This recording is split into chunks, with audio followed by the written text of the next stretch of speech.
So you're scrolling on your phone, and there it is. Some random creator managed to get a shot that looks like it was shot on the set for a movie. However, it was actually probably just them and an iPhone. The world of video making has changed. I'm going to show you exactly how you can also achieve this film look with zero fancy equipment. You could literally start creating shots like this immediately after you finish watching this video. Oh, and before we get too deep into things, if you stick with me, I'm actually going to be giving one of you everything you need totally for free.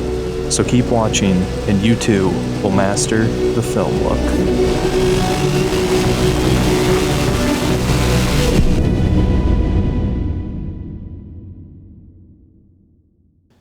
Alright, I know you guys know what I'm talking about. I'm talking about those clips where it's just like a bunch of dudes in oversized sweatshirts like frolicking through a field with like their arms out and laughing. Oh my God, bro. And it just looks like beautiful. Like those clips on Instagram, that's become like a whole thing, is like running in fields with your friends. That look is the look I'm talking about because it looks freaking mwah. I feel like a lot of like people probably see those videos online. You're like, gosh, like that's just like insane. Like it looks like you're watching some like adventure rom-com type film, but somehow they shot it like on their iPhone. It all comes down to color grading. Today I'm talking about specifically the film look, and I just think it's really cool you can achieve that with like really cheap cameras or even just your iPhone. You no longer need some massive like RE cinema camera that looks like it's some anti-tank artillery machine. Oh my God. So to start off, I'm gonna go through like my super dumb, idiot, stupid, Dumbo, I don't know anything, surface level analogy of like my understanding. First thing, you want to shoot in a certain color format that's called log.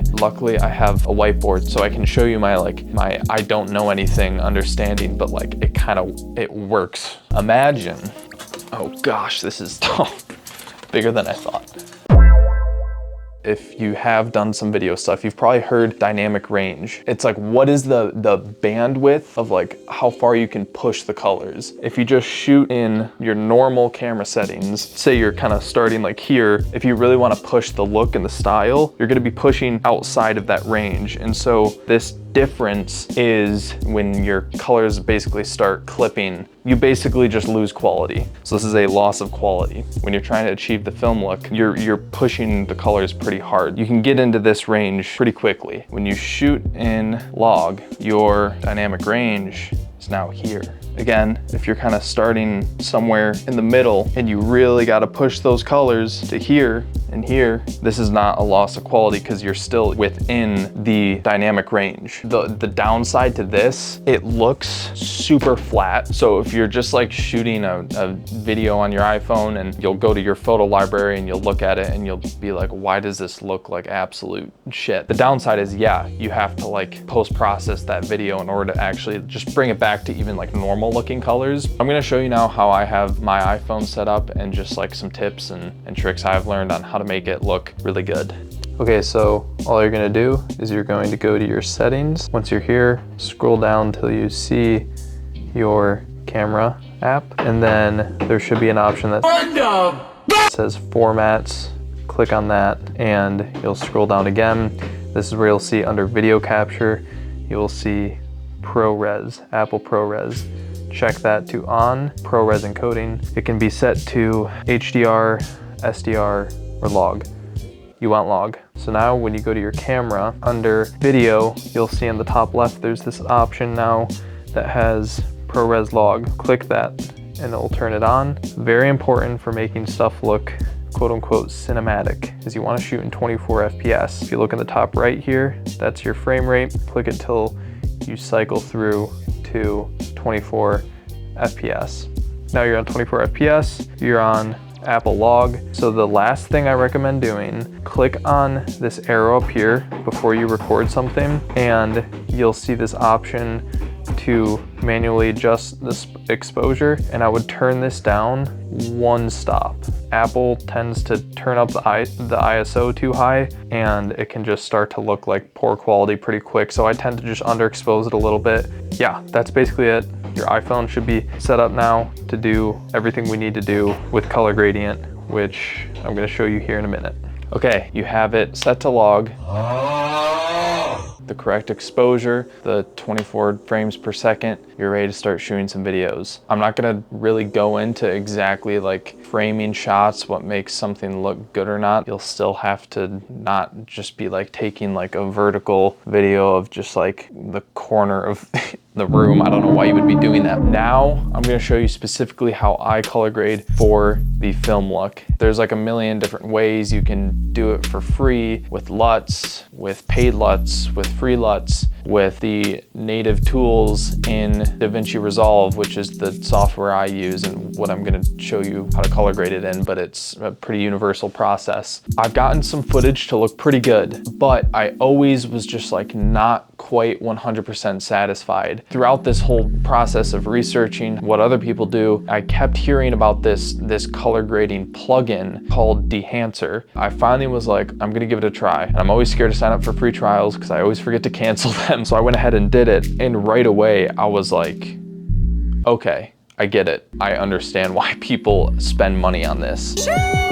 It is leagues beyond any other method that I have personally come across. It was just immediately like, okay, I achieved the look I've been like trying to do for like a year. So I've kind of dialed in my workflow using Dehancer, and I'm not gonna really go over the other ways to do it. They don't compare with what Dehancer can do. On top of discovering this Dehancer and just like my whole video making world just like changing, on top of that, 2 months after I started using Dehancer, someone from the company saw one of my videos and reached out to me to do an affiliate deal with them. What are the odds? My first like deal that I've done with a company through YouTube just happens to be something that like I genuinely love. They're looking for feedback on their product, whether it's good or bad. They have no requirements on what I say specifically. So if I thought Dehancer was bad or even like mediocre, like I wouldn't just be like glazing it for no reason. The coolest part about all of this, I get to give one of you guys one. And if you haven't noticed, I have like 400 subscribers.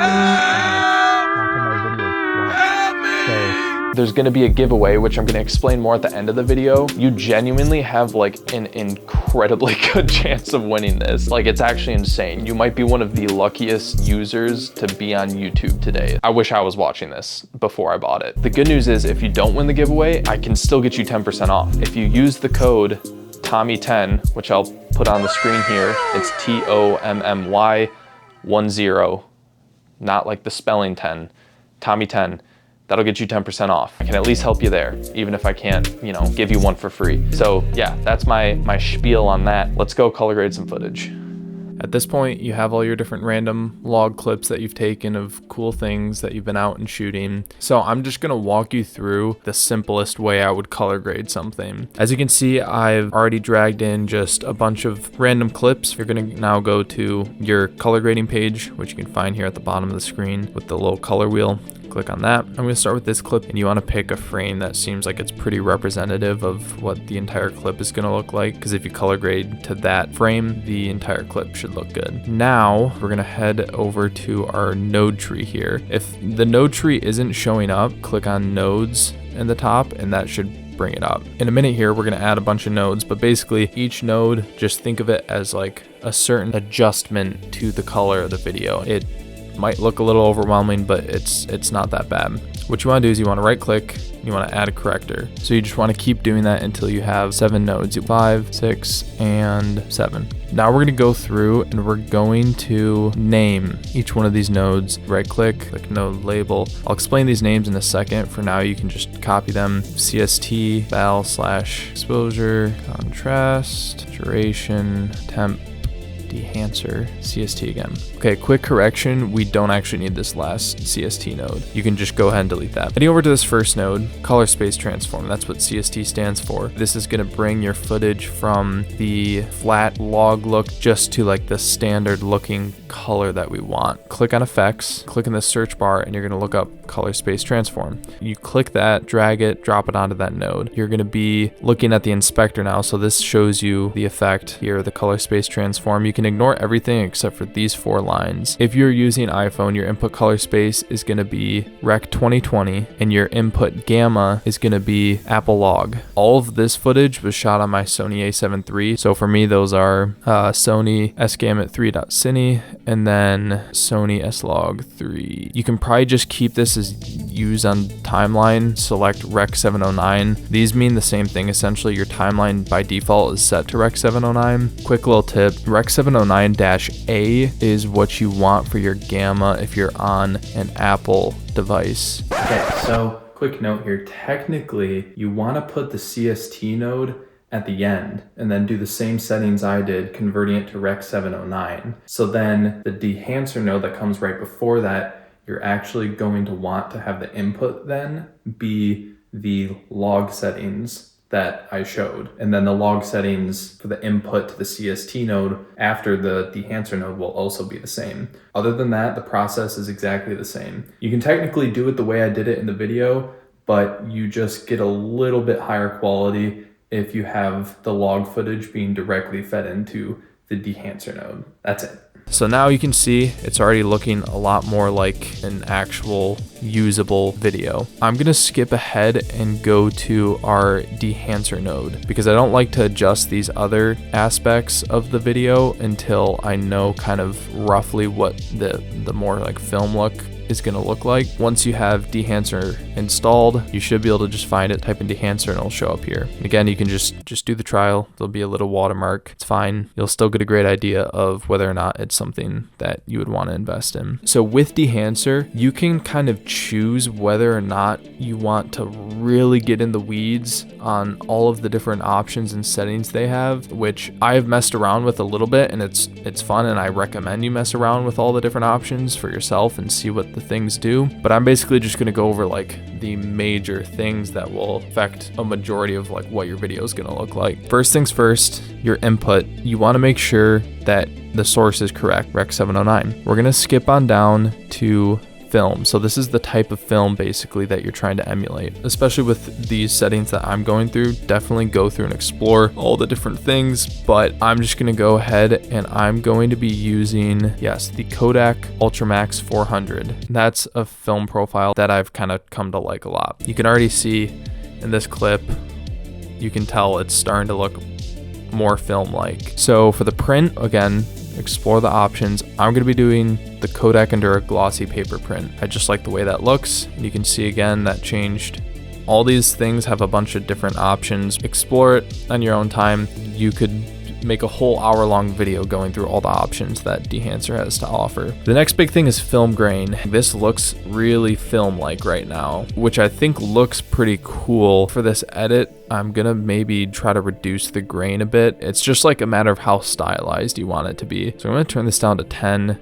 See how that looks. Yeah, I think I'm liking that a little more. The next big thing is halation. If you see the sun, for example, hitting something in the foreground and there's like a little bit of like a silhouette, and then around that silhouette there's like that reddish orangish like glow, that's basically like what halation is, and this is just basically to emulate that. So you can turn that on if you like it. You can kind of see around some of the lighter parts here, and you can see the effect happening a little bit. The next thing is bloom. Here, let's look at it with it off. Look at the highlights here, enable it, and see it's starting to glow a little more. So bloom essentially is just like, it's pretty similar to halation. If you watch when I turn it on, look at like the highlights, you can see that like the snowy mountains and like my white hat and stuff, those are glowing a lot more.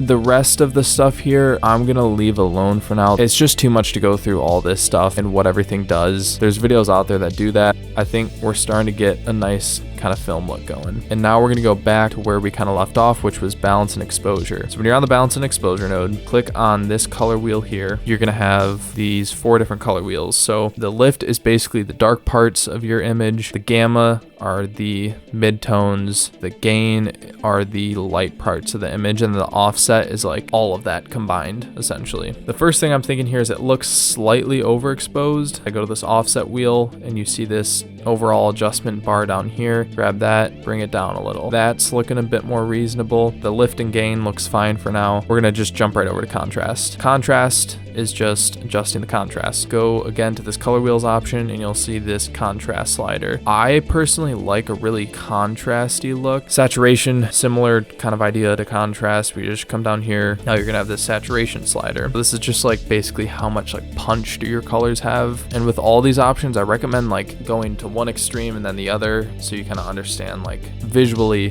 how does it affect your image. For now, I'm gonna just bring up the saturation. Ooh, this is like really high, but it's kind of a cool look. The last big one is your temperature. So again, come down to color wheels and now you have this temperature slider. So this is just like how cool or how warm the image feels. And this is very much like dependent on like what is the vibe you're going for. Honestly, it looks good as is. I'll push it like to be a little warm. I'm basically done editing this clip for now, I think.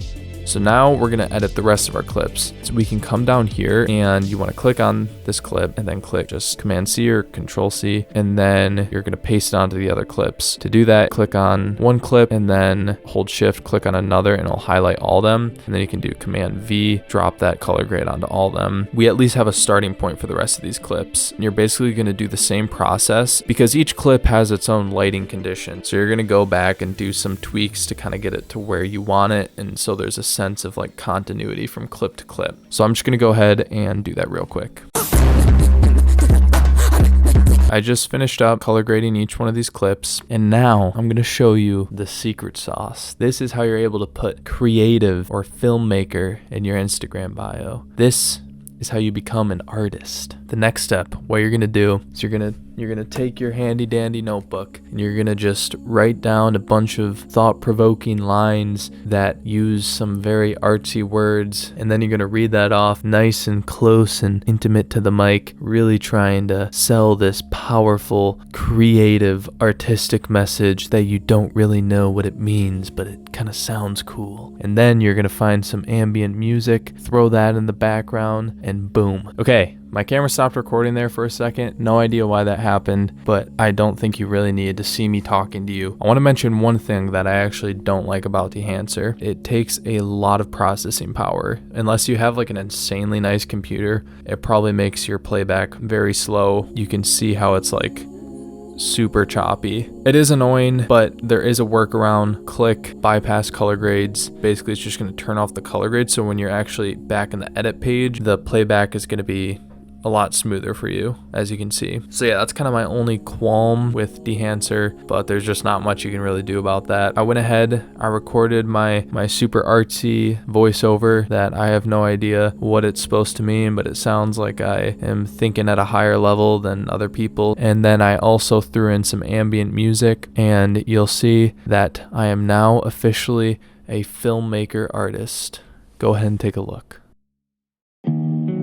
Who stares back, a mannish boy or a boyish man? Is it wisdom overcome because I ran? I swear warmth of love came before heat of strife. And still, I waddle in this heavy suit, one fitted for understanding but stitched by judgment. But the stranger hurts me anyway, so I smile at him with a reassuring gaze. Focus, who's staring back, a mannish boy or a boyish man?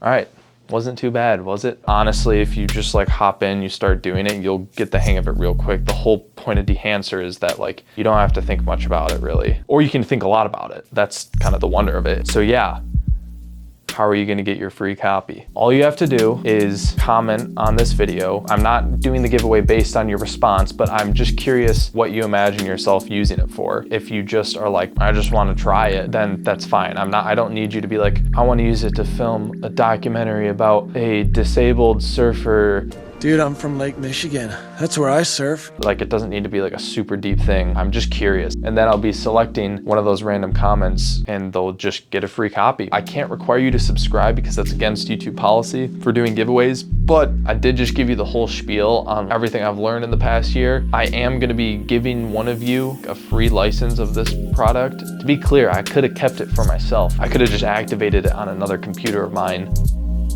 Aren't I nice? I'm better than you are. I can still get you 10% off. I feel like I'm offering 3 points of value from the bottom of my heart. Please subscribe. I really do seriously, like, really appreciate if you do. Last 3 things I want to cover before wrapping this video up. This whole kind of like philosophy shift I've had with realizing like how good your iPhone camera can be nowadays and kind of like what that means for making really good looking videos. You don't need a nice camera. Yes, they're fun to work with, and like if you're doing some pretty intense stuff, then you want that. My point is, your iPhone can bring you a long ways. The awesome thing is if you were considering to, you know, spend $1,000 set aside, what else can you use that money for then that reduces the friction that comes between that idea in your head and that video? What reduces the friction from point A to point B? If you just think about it like return on investment, what's your initial investment? It's the money. What's your return? It's how much friction have you reduced. Buying a fancy camera is not going to reduce that much. 3 things that I've found are, the first thing, if I haven't made it clear enough, is color grading. I know it's weird to spend money on something that's like a software. I've always felt a little bit strange about that, but like the reality is, it's, in my opinion, way better return on investment than a lot of like fancy cameras and lenses. So 2 is getting different types of mounts and camera accessories that are going to allow you to get like the exact image that's in your mind. To better explain what I mean by that, in my last video that I did, there was a shot where I was shaking a spray paint can, and I was like, well, that would be really cool if I could like basically get the camera to be fixed to the can while I shook it. So what I ended up doing is I just bought this thing called a magic arm that you clip on to anything that you can clip onto, and then you can angle the camera however you want and lock it. And so I locked it looking at the spray paint can, and then I just shook it. And another thing, I couldn't do that with my big main Sony a7 III because it would have just been way too heavy. So I just did it on my iPhone, but you can't even tell the difference in the video. Lastly, invest in good audio. Just because you don't see it for some reason, I feel like us humans have this bias to pretend that sight is way more important than like hearing, but they're both equally important.